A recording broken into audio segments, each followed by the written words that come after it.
Hi viewers, இன்னைக்கு நம்ம lunch box சீரீஸில் பன்னீர் பிரியாணி எப்படி செய்கிறதுன்னு பார்க்கலாம்.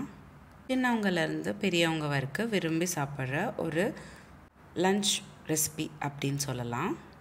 பிரியாணின்னு சொன்னால் எல்லாருக்கும் பிடிக்கும், அதனால் ஒரு வாட்டி இந்த ரெசிபி ட்ரை பண்ணி பாருங்கள். இந்த பிரியாணி ரெசிபி செய்கிறதுக்கு உங்களுக்கு எந்த வகையான காயும் தேவைப்படாது. அங்கே பார்க்கலாம் எப்படி செய்கிறதுன்னு. முதல்ல ஒரு குக்கரில் 50 ml போல் எண்ணெய் சேர்த்துக்கிட்டு கூடவே பட்டை, கிராம்பு, பிரியாணி இலை, நட்சத்திர சோம்பு, 2 ஏலக்காய் எல்லாம் சேர்த்துக்கிட்டு கூடவே 3 மீடியம் சைஸ் வெங்காயம் நீல வாக்கில் கட் பண்ணிக்கிட்டதும் சேர்த்துக்கிறேன். வெங்காயம் நல்லா வதங்குறதுக்குள்ளே நம்ம இஞ்சி பூண்டு விழுது ரெடி பண்ணிக்கலாம். ஒரு மிக்சி ஜாரில் 10 to 15 பல்லு பூண்டு, ஒரு துண்டு இஞ்சி சேர்த்துக்கிட்டு நல்லா பேஸ்ட்டாக அரைச்சிக்கோங்க. அடுத்து புதினா பேஸ்ட்டும் செஞ்சுக்கலாம்.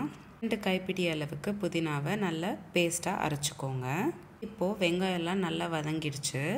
அடுத்து நம்ம செஞ்சு வச்சுருக்கிற இஞ்சி பூண்டு விழுது சேர்த்துக்கிட்டு பச்சை வாசனை போகிற வரைக்கும் நல்லா கலந்து விட்டுக்கிட்டே இருக்கணும்.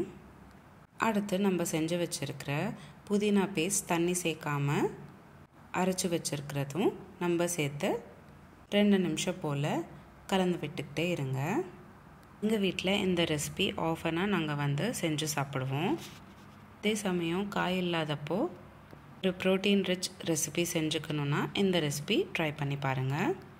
அடுத்து 3 மீடியம் சைஸ் தக்காளி சின்னதாக கட் பண்ணிக்கிட்டதும் சேர்த்துக்கிட்டு நல்லா வதக்கிக்கோங்க.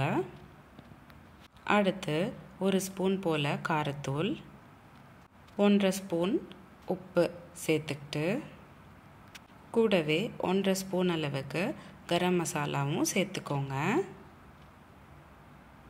இப்போது மசாலாலாம் சேர்த்தக்கப்புறம் 2 நிமிஷம் போல் வதக்கிக்கணும்.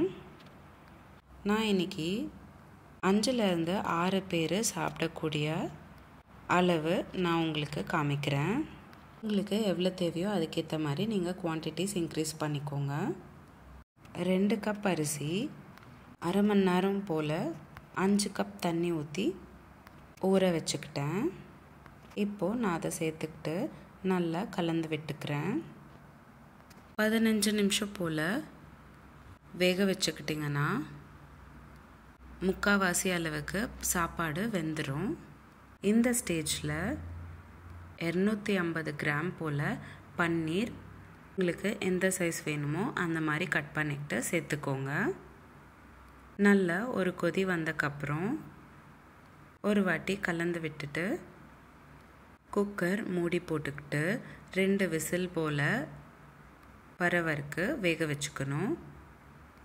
அவ்வளோதான், பன்னீர் பிரியாணி ரெடி ஆகிடும். இந்த பன்னீர் பிரியாணி செய்கிறதுக்கு வெறும் 30 நிமிஷம் தான் உங்களுக்கு தேவைப்படும். இந்த வீடியோ பிடிச்சிருந்தால் லைக் பண்ணுங்கள், ஷேர் பண்ணுங்கள். இதே மாதிரி டெய்லி ஒரு ரெசிபி பார்க்குறதுக்கு என்னோடய சேனல் சப்ஸ்கிரைப் பண்ணிக்கோங்க. இந்த ரெசிபி நீங்களும் ட்ரை பண்ணிவிட்டு எப்படி இருந்ததுன்னு எனக்கு கமெண்ட் பாக்ஸில் கமெண்ட் பண்ணுங்கள். மீண்டும் சந்திப்போம் ஒரு சுவையான ரெசிபியுடன். தேங்க்யூ.